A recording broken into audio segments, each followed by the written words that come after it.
ಸಂವಿಧಾನ ಉಳಿಬೇಕು.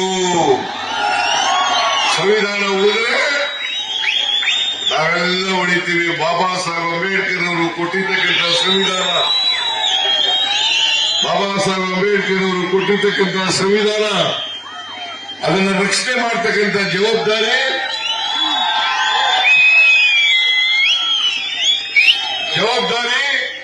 ನಮ್ಮ ನಿಮ್ಮೆಲ್ಲರ ಮೇಲೂ ಕೂಡ ಇದೆ ಅಂತಕ್ಕಂಥ ತಿಳ್ಕೋಬೇಕಾಗ್ತದೆ. ಅದಕ್ಕೋಸ್ಕರನೇ ಸಂವಿಧಾನ ಉಳಿಸಬೇಕು ಅನ್ನೋ ಕಾರಣಕ್ಕೋಸ್ಕರ ಇವತ್ತು ಎಲ್ಲ ಶಾಲೆಗಳಲ್ಲಿ, ಕಾಲೇಜುಗಳಲ್ಲಿ ನಾವು ಸಂವಿಧಾನದ ಪೀಠಿಕೆಯನ್ನು ಓದಿಸ್ತಕ್ಕಂಥ ಕೆಲಸವನ್ನ ಮಾಡ್ತಾ ಇದ್ದೀವಿ. ಯಾಕಂದ್ರೆ ಸಂವಿಧಾನ ಎಲ್ರಿಗೂ ಗೊತ್ತಾಗಬೇಕು. ಈ ಸಂವಿಧಾನದಿಂದ ಎಲ್ಲರೂ ಕೂಡ ಸಮಾನವಾಗಿ ಬದುಕ್ತಕ್ಕಂಥ, ಸಮಾನ ಅವಕಾಶಗಳನ್ನು ಕಲ್ಪಿಸಿಕೊಡ್ತಕ್ಕಂಥ ಕೆಲಸವನ್ನ ಮಾಡ್ತಾ ಇದ್ದೀವಿ.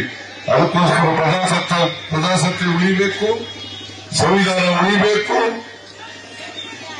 ಸಂವಿಧಾನ ಉಳಿಬೇಕಾದ್ರೆ ಬಿಜೆಪಿ ಸೋಲಲೇಬೇಕು. ನ್ಯೂಸ್ ಫಸ್ಟ್, ನಿರ್ಭೀತಿಯಿಂದ ನಿಮ್ಮ ಪರವಾಗಿ.